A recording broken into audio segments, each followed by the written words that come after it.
Source Life.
Good evening, everywhere in the world. Good evening, Glasgow. Good evening, Scotland. Good evening, the United Kingdom. Good evening, Europe, and everywhere else in the world. Nigeria, Africa, every part of the world. You are here on your program, The Nigerian Pride. You can see how I am today. I'm sporting the 1978 Scottish jersey and the Nigerian flag. This is just to say to everyone out there, even on the Nigerian Pride, we support the Scottish national team. And we are wishing Steve Clark and the Black the best of outing as they march out next week, Monday, in this competition. After 23 years, we should make a great impact. That aside, let's come to today's program as we continue on breaking borders as an immigrant in Scotland. And this is part 2 of it, or part 3, we may say. And we've got a wonderful guest today who will be sharing our own story, sharing our own experience, knowledge, and skills with us. And you can send in any questions you have at all. And I'm sure she'll be more than happy to answer. And without wasting any much time, I would like to bring in my guest on the show. Hello, guest. Hi, Ulu, how are you? I'm fine. I'm super. I'm great. I'm fabulous. How are you? I'm good. I'm glad to be here finally on Nigerian Pride. Great, great.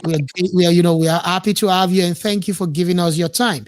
Could you just please tell the audience who you are, what you do, and let them just get to know you. Well, I am. My name's Farah Hamid. I'm second generation Pakistani. My parents are immigrants from Pakistan and India. They came here when they were teenagers themselves. So I was born here, and I've never forgotten my roots. So, so when I say I've never forgotten my roots, eh, even though I was born here, eh, and I grew up in Scotland, thinking I'm Glaswegian. As I got older, eh, things became. I thought things were going to become easier. Things became harder. Hmm. And that's why I wanted to come onto the show and let everybody know that there's solidarity in numbers. That was my main reason for coming here. That I don't really like that word immigrant. Hmm. I don't really like the word asylum seeker. I just wanted to come on the show and say I'm here. I'm one of you. We're all one. Good. I like the way you've brought the story. You started it there, the background you've given to it, all of it from the beginning now as we start on it.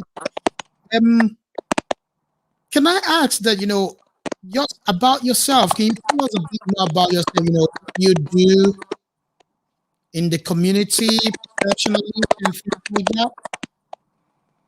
Sorry, you're breaking up, Olu. Like, can you hear me okay now? I can hear you, yeah. Okay, so I was just asking that, can you tell us a bit about what you do professionally, what you do in the community, and things like that? Well, I've just recently joined SNP Kelvin as an equalities officer. I was asked to come on board SNP as an equalities officer, but all my life I've been asked by my father to help people. So whenever anybody needed a helping hand as a child, my father always told me to help. So whether it was filling in forms for housing, whether it was filling in forms for Department of Work and Pensions, whether it was to go along with somebody to the local shop because they couldn't speak English. Even as a child, I remember it early as the age of 10, because being an English speaker or a Scottish speaker, my father encouraged me to do this. And it wasn't a blood relative, because as being a second generation, we were told to call everybody auntie and uncle. And you, from a Nigerian background, you'll know this. Everybody was auntie and uncle, you know? Yeah, So yeah. you had to help so and so auntie and so uncle. Everybody was auntie and uncle. So you had to help them, Okay. you That's know. good. Yeah, yeah. So That's good. so in my head, even though I'm SNP equalities officer, I had to help, you know. That's always been ingrained in me, that I have to help people, no matter who they are.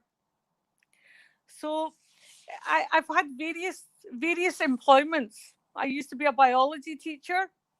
Uh, I worked as a civil servant that dealt with immigration matters. That I'll have to say it secretly, immigration officer, which eventually I didn't like. I did that.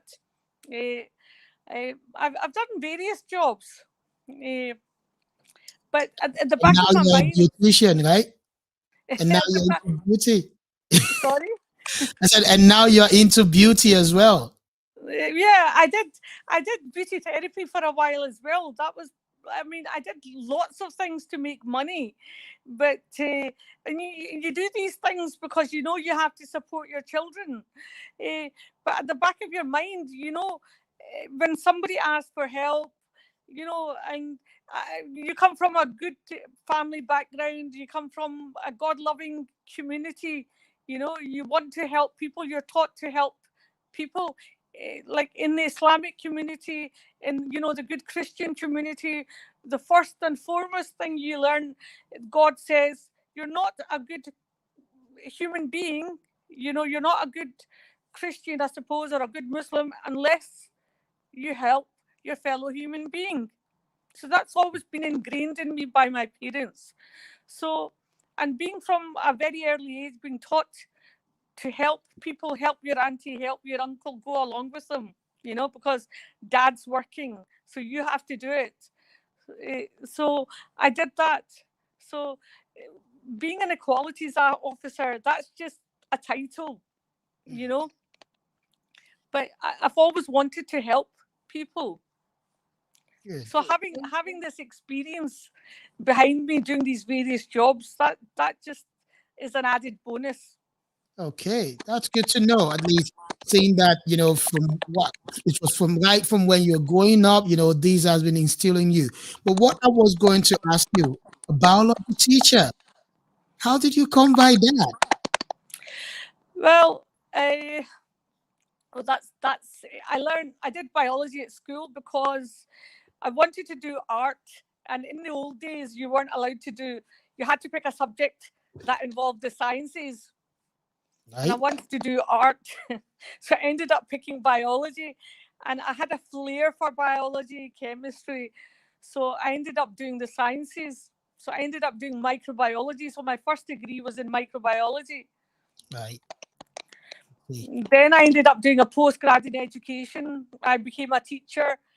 And then things moved on from being teaching to becoming an immigration officer, becoming a civil servant. I, I studied law for a bit, but I didn't get to complete my law degree because I was at loggerheads at the university with the professor. I, Mm, uh, uh, I did what they called the clinical law degree, but I did it at Strathclyde University, the and I did Roman law as well, but the professor and I didn't see eye to eye because he wasn't happy that I came in with a degree in education. I came in with a degree in science. So he wasn't happy that I was more experienced than him, or he wasn't happy that I came with previous uh, experiences. experience. He wasn't happy. And believe it or not, he was a white South African who had asylum from South Wow. Africa, and he was married to a white woman. So it just shows you he Hmm. liked people of color as long as they weren't dark skinned. Hmm. Okay. So I think I'll still come back to that. So, I yeah, mean, so it just earlier, shows you. earlier when you were introducing yourself, I think the line is still breaking. I don't know what cracking is coming on the line there. Uh, but no, earlier can you hear me okay? Yeah, it's crackling a wee bit, Olu. Okay. Is it better now? A bit, yes. A bit better. Okay. So, no, when you were talking to me earlier, when you were introducing yourself earlier, you mentioned the fact that yeah, you were a civil servant dealing with immigration, but you didn't like it, and then you stopped. So, what made you to pull away from it? Well, initially, it was exciting. It was okay. But believe it or not, when I moved to Scotland, and it was because of family reasons, my children were up here. I worked in London for a while, and the colleagues in London were far more supportive than my colleagues in Scotland. Hmm. But there's far more civil servants of colour in London or in England than there are in Scotland. Yeah, that's true. That's Eh, true. so the civil service or even the teaching or any other department, you can say banking or any professional department, because they don't have a choice. But here in Scotland, people of colour really don't have opportunities because of it's really difficult. Hmm. Okay, that would take me now to ask you this question. So, if we go back to February last year, between February Yes, and March last year, when the University of Glasgow came out with this report, and with the fact that they've been a racist organization, and they came out apologizing and everything. And then looking at the recent report we had from the body set up by the Prime Minister earlier, saying that the UK is not institutionally racist. What will you then say about that, looking at your own experience and what we have today? I would disagree. I would say the UK is racist. I myself have experienced it time and time again, even though I'm born here. Hmm. Okay. Even to this day, I mean, I've had people say, well, look, aren't you grateful people are being elected to the Scottish Parliament? And I'm like, no, Hmm. why should I feel grateful? You know, Hmm. I mean, I still get asked to this day. I remember going for an interview at Glasgow University, and they asked me, what does your father do? Oh, at an interview. At an interview, and I remember saying, and I'm very cheeky, Olu. Can you believe that? And I said, are you going to ask me what my father does and then you'll let me in? I was 19 years old. And Hmm. he looked at me and he went, no. I went, you sure? Can I have it in writing? Hmm. So I'm very, and I remember having a job application forms saying, I mean, I'm very old, and they would say, what is your ethnicity? And I would write on application forms, what would you prefer? Hmm. So I'm very, I mean, being a person of color, you know, being somebody who was born here, I have always been a very outspoken, and people in the white community do not like that, because why make laws if you do not want us to step up and talk about them? Why make laws and then say, no, it's not like that? You're Hmm. not feeling it, but yet say, it's up to you if you are feeling it. Hmm. Why make policies and not follow them through? Why elect governments and then say, okay, we're making more policies when you already have existing policies and you don't act on them? Okay. So if I'm gonna pick that up from there, then okay, can you give an example of such policies? Maybe such policy that has been made that the government has not followed through, or something like that. Racism exists, Islamophobia exists. Look at what they did to George Floyd. Look at what they did to what are they doing in in Palestine. Look at what they're doing to the Uyghur Muslims. All this exists. It's never stopped. All this has never stopped. But each and every time one of us raises our voice, you have a chip on your shoulder.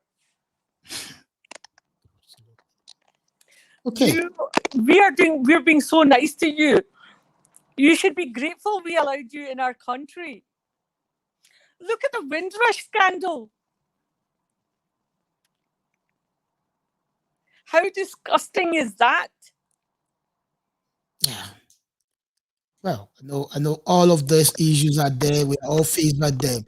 Now, the question I want to ask next quickly comes down to what we're looking at today is that how can we avoid immigration issues?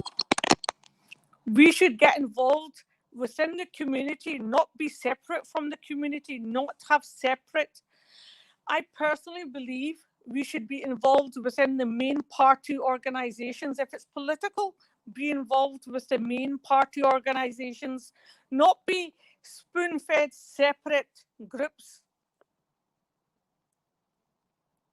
Right. So, what do you mean by not the spoon-fed separate groups? What do you mean by that? I think it suits the political organisations. If we're talking about political organisations, I think it suits them to give us separate uh, seats, like separate groups. Here, go away. We're giving you a separate little group. Go away, then come back and tell us what you want. Right. So, instead of that, you think we should just be all together? Well, look, the people who have been elected, they are actually part of the main party organisation. They only jump in to the let's just say the BAME group, the Black and Minority Ethnic Party. They only jump in now and again to the Black and Minority Ethnic Party when, if and when they have time.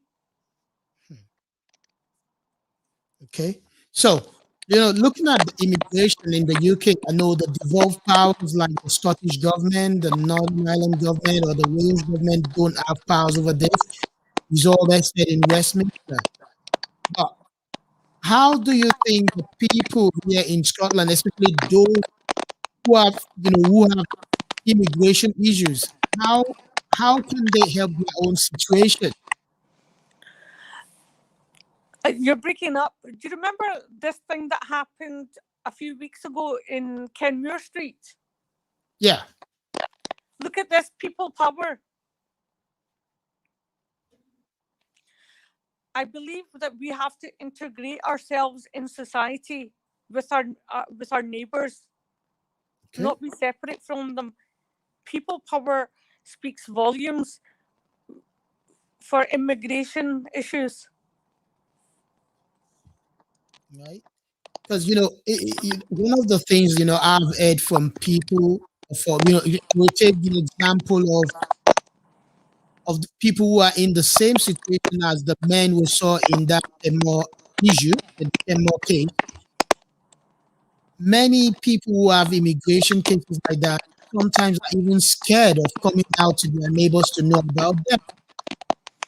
They should get involved, I think, with the neighbours, with their MPs, with the local communities. There's so many resources out there, Olu. Okay, so get There's involved. mental health, like people in for I hate using the word immigration and asylum, but there are so many resources available uh, to them for people of color. The resources available, they'll have mental health issues. Look at during the pandemic, people were shoved into hotels. Yeah, that's true. You know, Yeah, yeah. there's resources available like GAMH. You know, there's the like the mental for mental health that their GPs can refer them to, that we don't, that they're not told about. Hmm. Okay, so because I was going to ask a question about, and you've brought us to that point now. I think we're still getting that cracky line. Um, Sorry, I can't hear you, Olu, because of the crackly line. is it better now? A wee bit. A way bit better. Okay, so I'm just going to ask the question. So it's just on what you said last there, that there's people not getting the right information from their GP.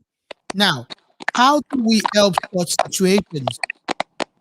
Because I have seen, I've listened to people who had immigration issues whereby there are resources that they can tap into, but they're not given this information by the people who are supposed to tell them. Right, How can we help such situations? right. So there should be community groups set up. There should be, like, I know of some good solicitors. One person can lead to another person. There's Glasgow mental health groups. Uh, there's Cargom. There's GAMH. There's solicitors, and good solicitors normally know about things as well. I know Okay. of one solicitor. There's Lata and Lata in Glasgow. There's one solicitor called Terry Ruddy. He's very good with immigration issues as well. Okay. So we have solicitors where they can go to. And Now, the other thing I was going to bring on is that you support, because we've seen in some countries like Canada, where they allow asylum seekers to, I know you don't like that word, but where they allow them to work and earn a living. But here we seem not to be doing that. Do you think it's high time we change from that position in the UK? I think when Scotland becomes separate, when Scotland becomes on its own, I mean, just when we had that situation with Police Scotland should not be supporting a UK United Kingdom immigration. UKBA. They should not have been supporting the immigration services. So when we have a separate immigration service, when Scotland becomes devolved separate from Westminster, I think we will have better immigration services. Okay, yeah, we know we can say that now, but that will only happen where if Scotland ever gets independence. But as we are now in the UK, with the situation we are with now, don't you think the Scottish government, the MP sent to Westminster from Scotland, should be pushing that asylum seekers should be given the right to work. They should be given the right to work, eh, but also they should be given to the right to good housing as well. They should be given the right to uh, good health care and food as well. There's Okay. also housing's a problem. Housing's a big problem for people who have. I think also they should be given. There's I know a lot of refugee single parents with education issues too, who have children with special needs, and I think Okay. that should be the Glasgow City Council or the other councils should deal with that as a priority too. Okay. All right. That's a good point to know. The other thing is, just like I'm saying there, I've been asking them if, you know, because I know all those things you talk about in terms of the right, right to good housing, food, and everything. I believe if the asylum seekers in the UK are allowed, are given those rights, the right to work and everything, they will be able to meet all those other things. But I don't, I'm trying to get your own opinion about this. That do you think it would be economically okay for the UK to do that? Well, I think in Scotland there's a population shortage, so I think they should be allowed to work. Okay. Okay. So, in other words, for Scotland, that should be allowed. For Scotland, definitely.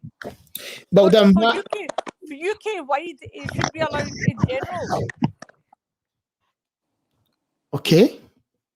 So, looking at that okay, for you, for Scotland, it should be like that and things like that.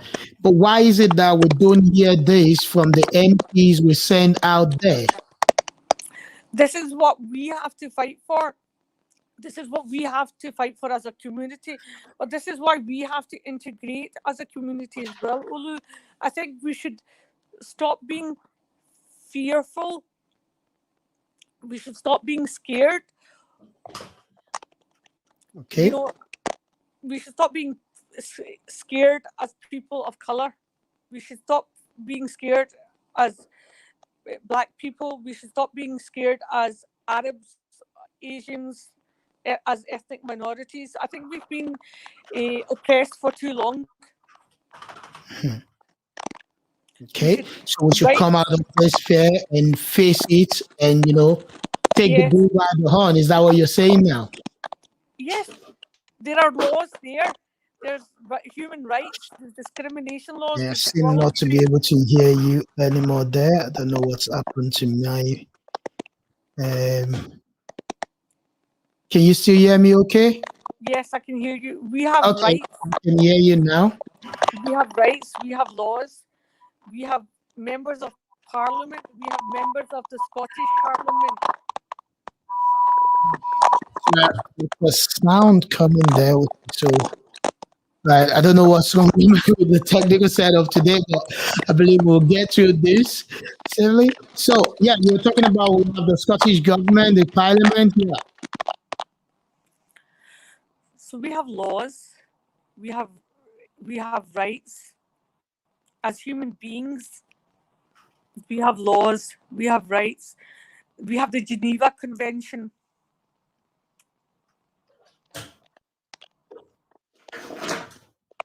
Yeah.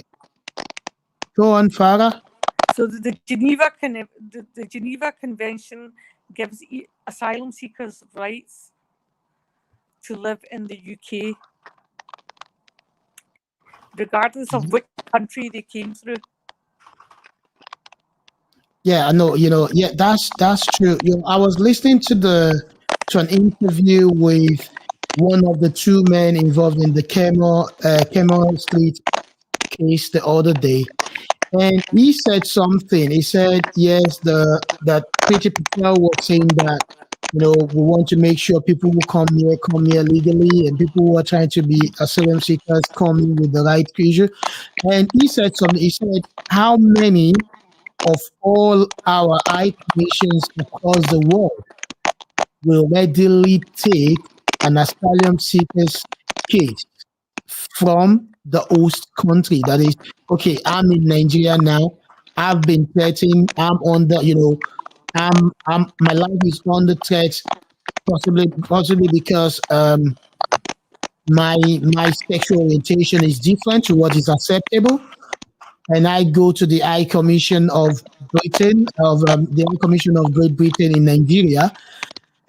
Would they ever even take me serious? Would they even take it up? And that's a question I've been looking to ask someone. And do you think this is the case? Is this why we get so many asylum seekers coming in through all these dangerous routes and trying to apply right in the UK rather from their host country? Sorry, you're breaking up, Olu. Okay, so my question is that um, after listening to the interview of one of the two men involved in the Cameron Street case, uh, he said that, with Priti Patel saying that, oh, we want to make sure things are done right. That he said, how many of the high commissions of Britain everywhere in the world will take the application for asylum in that host country instead of in the UK?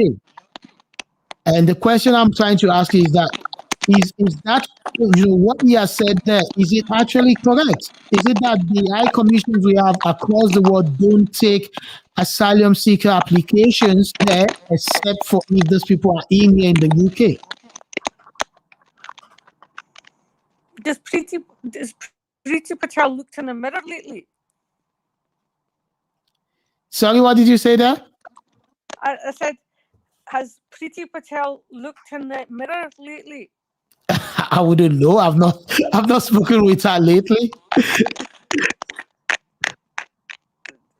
I seriously think the Tory party put people of colour to speak like this as puppets, Okay. It's a white man policy. So white. So do you because when we bring it down even here that we are in Scotland, and you even look at what is happening in Scotland, and with some of the experiences you have shared already, I don't think Scotland is exonerated in this issue we're talking about. In this case of immigration, in this issue of racism or discrimination. Well, I know that when the raids in Kenmure Street happened, we did question this, and they said that it was a Westminster issue and Holyrood were going to ask about it, immigration. But I believe that Holyrood should take the horse by the reins and take charge of immigration now. Well, with with the current law in the UK, we know Hollywood cannot take over, the immigration issue, because the law does not allow for that under the devolution. However, we have MP who go to Westminster, and what I want to know is that, is it not high time we start asking these MPs about what they are doing about this? You're breaking up, Olu. Okay. I think I'll need to check this with my engineers, even if you're breaking up and you can't hear me.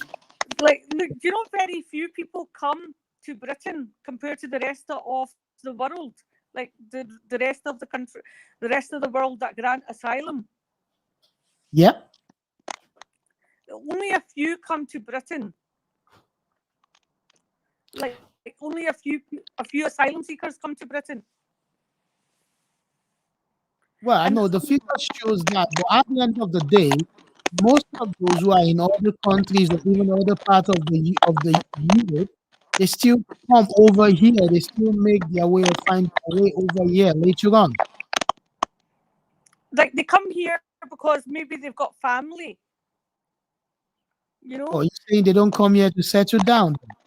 No, they come here because they've got family or they maybe speak English, but the rest go to the other parts of the world, you know. Like white colonial Britain make it sound as if they have so much more to offer. Hmm. People go to Canada, people go to USA, people go to Europe, but the white man, the white colonial Britain make it sound as if the whole world who are fleeing, persecution come to the UK Hmm. when they actually don't. Very few refugees come to the UK. Hmm. And you know how hard it is when they come here? That majority of them die on their way here. Do you think they want to do that? Do you think they they they come in lorries or come by boat, which is a joke? They make jokes about refugees coming in a boat and they die on the way. Do they think they want to do that? Hmm. The white privileged person should actually think before they make comments, and Preeti Patel should think Hmm. before they do that, before they say anything, and the conservative government should think before they say anything. Okay. Right. I know we've talked about the conservative government, what they're doing and everything. However, I can bring an issue now to the doorstep of the Scottish government as well. That even after that report came out that the UK is not institutionally racist, the Scottish government, even till now, have not made a statement or any comment about that report. Do you think we should push our MPs and MSPs to make a statement about that, Olu? I think that will show where they stand as well. If they stand with these people, that will show. I think that will show more commitment, and that will even let the people we're talking about, the immigrants, all of them to know that yes, this government stands by us, because there is a situation going on out there, which I've seen so many times, and especially amongst those who have moved here, maybe moved from asylum seeker or who have gone through education and they've stayed here to achieve their indefinite leave to remain. Immediately they achieve their indefinite leave to remain, some move down south, or some are not even interested in whatever the Scottish government is saying or offering anymore.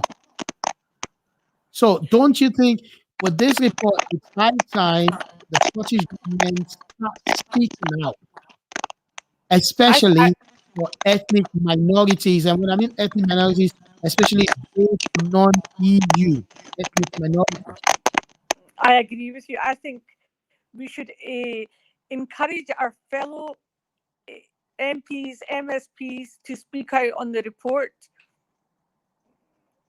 I should.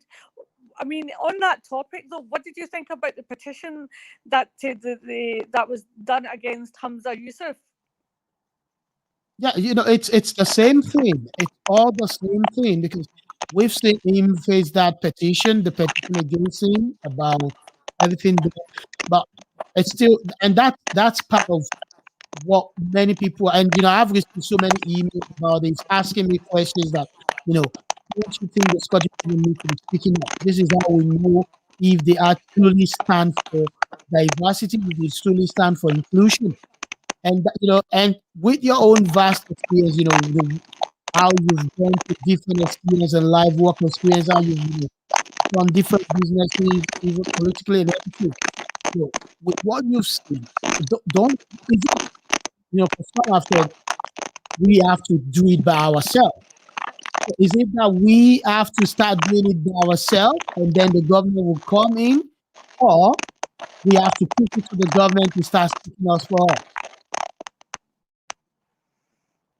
What's your take on that, Farah? Sorry, you were breaking up. Okay, so I was just asking that. Do you think it's time for ethnic minorities to start speaking up for themselves, or do we need to make the government, especially the Scottish government, speak up for us? I think we should stand up for ourselves and get the MPs and MSPs to stand up and speak up as well. Okay, right. Now let's go back to some other questions I No, have here. can I say something, Olu? When I Yeah. get asked a question, do you know what I was told? Don't, sort of in a roundabout way, sort of hush. Uh, isn't it good that we have two BAME women being elected to the Scottish Parliament, i.e., don't ask a question? Hmm. Wow. Well, it's interesting to hear that you were told that, and I believe with those two wonderful women there, I will see what because I've said I want to see more. I mean, the Holyrood should be looking like what Scotland looks like in terms of the people, and not just showing a few numbers. Um, Yes. but if you're asked to advise an immigrant, in terms of how to settle down here, what they need to do to integrate in the community. What are the things you'll be saying to them? Can you repeat that? Sorry. So I was just asking that if you are asked to advise immigrants on how to break the borders in this country. I mean, when I say break the borders, I mean how to break the barriers, how to succeed here. What are the things you'll be telling them? How to break the barriers within the community? Yes, I mean, all these glass ceilings we have in terms of discrimination, racism, and all those things. How would you be advising them to overcome this? I would try and get them involved in the community, local groups, outreach groups. I personally would try and get them involved in the community.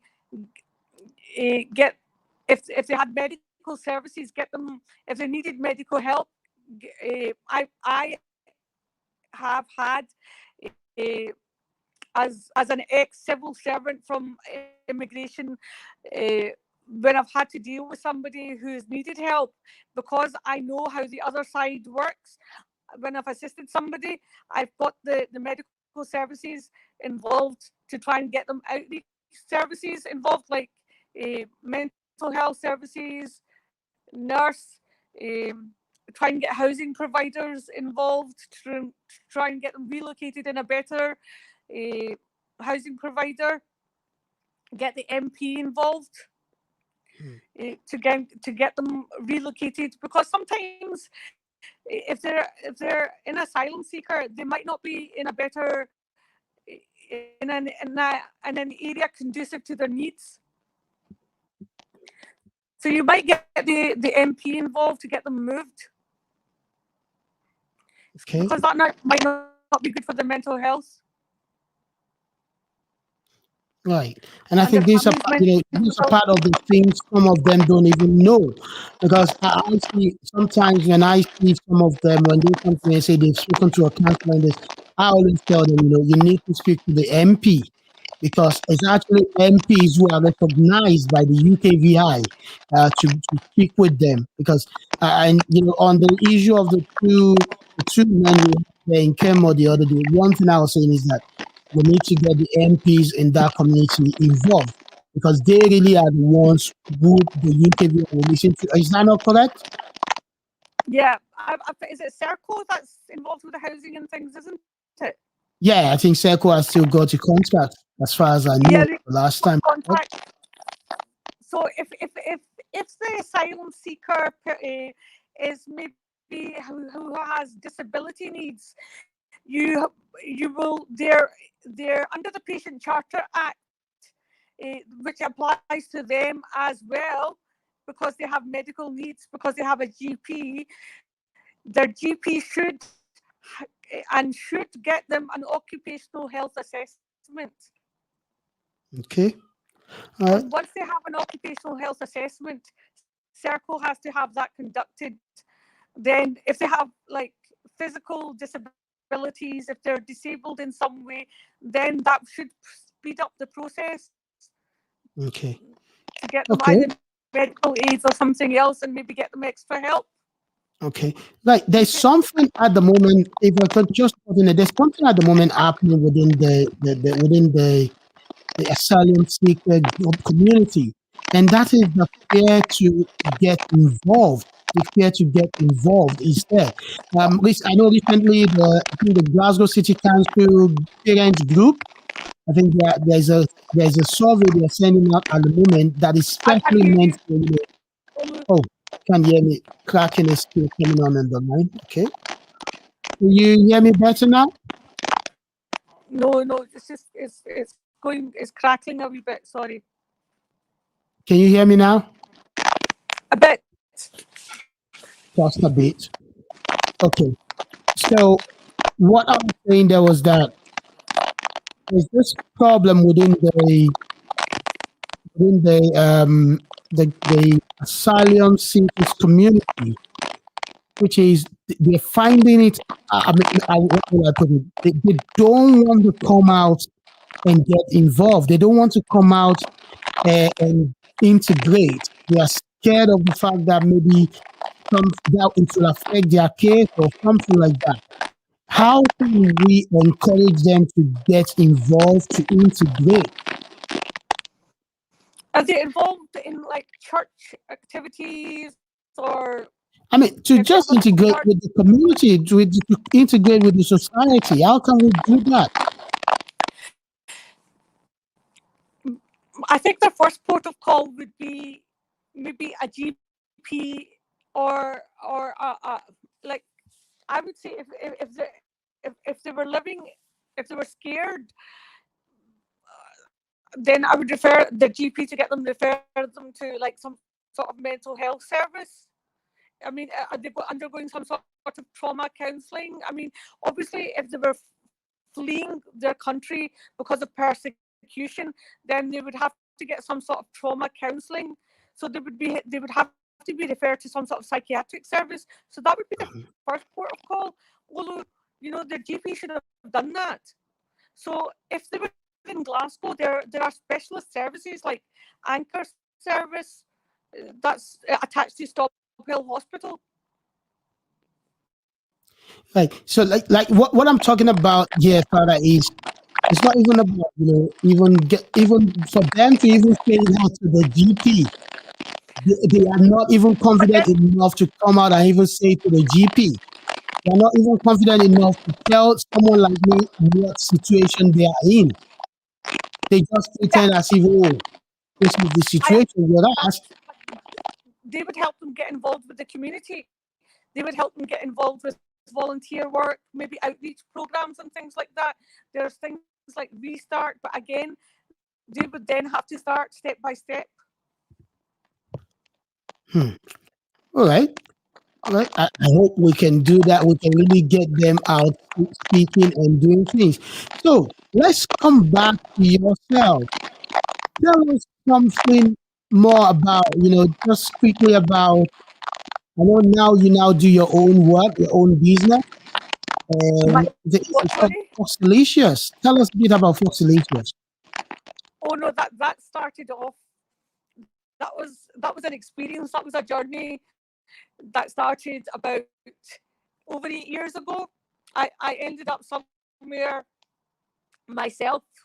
Uh, I was in a refuge myself. I come from the school of hard knocks, so I was in a refuge myself, a women's refuge. So I was in there. So being in a women's refuge, you're not allowed to work. So I went to a college. I learned beauty therapy. I became a makeup artist. makeup artist. I became self-employed.